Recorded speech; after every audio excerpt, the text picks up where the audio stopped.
We have to go find it, Rosy the little elephant whispered, her voice so small it barely made a sound. She felt the heavy weight of her dangling trunk, usually so full of purpose, hanging uselessly. Flicker scrambled down the tree branch, his tiny feet a rapid-fire patter. Find it? Rosy the elephant. A rumble is not a misplaced pebble. Maybe it is just shy. Try a different spot. The great echoing valley, perhaps. Or mumble marsh? Rosy the little elephant shook her head, feeling a knot of sadness tighten in her chest. Her rumble was not shy. It was gone. I tried all my spots. Nothing. I do not know what to do. Just then, a voice, as dry and gentle as a rustling leaf, drifted down from the highest branch of a nearby baobab tree. Perhaps, little one, you are looking for what cannot be found. Rosy the elephant, and Flicker, who looked up to see the ancient and wise owl, Professor Hoot. His feathers were the color of twilight, and his eyes held the deep stillness of a calm pond. Professor Hoot was famous throughout the Whispering Woods for his knowledge of old things and lost things. Professor Hoot, Rosy the elephant said, her voice full of a tiny spark of hope. My rumble is gone. I cannot find it anywhere. Professor Hoot blinked slowly, his head swiveling to Rosy the elephant. Your sound is not something you find, like a lost nut or a stray feather. A rumble is a part of who you are. It is not lost. It is waiting to be remembered. It is born where the river meets the sky. Rosy's elephant brow wrinkled in confusion. The river meets the sky? That does not make any sense. Flicker, always practical, hopped onto Rosy's broad back. Professor Hoot speaks in riddles, Rosy, but it is all we have. Where the river meets the sky. Where could that be? Rosy the elephant off for a moment, picturing the jungle. She knew of a place far to the north, a place of powerful thundering noise, a place she had never been before, but had heard about in stories. A place where the great river did not just flow, but fell from a cliff in a white, foamy roar. A place so high it looked like the river was spilling out of clouds themselves. The skyfall. Rosy the little elephant whispered, her eyes wide with a new determination.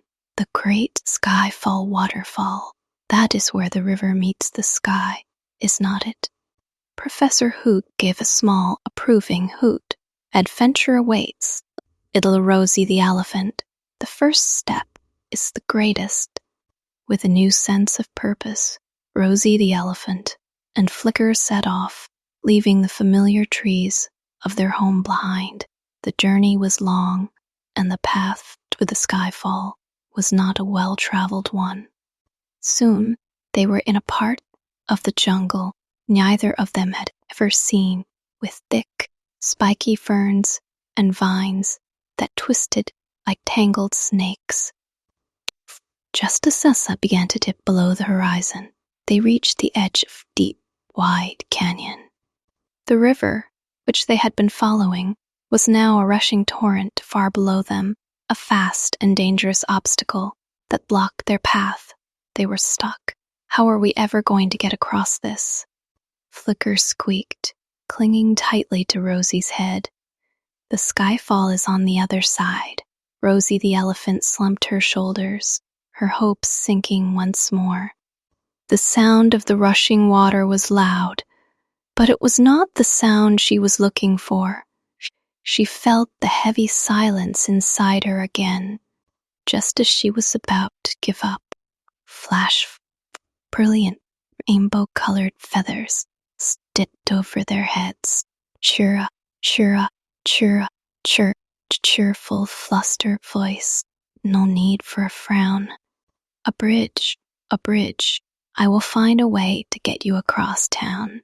a magnificent toucan with a huge, colorful beak landed on a nearby branch, its feathers shimmering like a prism in the fading light. He introduced himself as Pip, and he was a master of song and navigation. "The canyon is too wide, Pip," Rosy the elephant said sadly. "There is no way across." It ruffled his feathers. "Oh, there is always a way across. You just need the right song." And with that, he began to sing a bright, melodic tune, a song so full of energy and joy that the air around them seemed to hum with it. As Pip sang, Rosy the elephant felt a tiny, familiar flicker in her chest, a warmth that had been missing all day. It was not her rumble, but it was a feeling that reminded her of it. Pip's song seemed to give Rosy and Flicker the courage to keep going.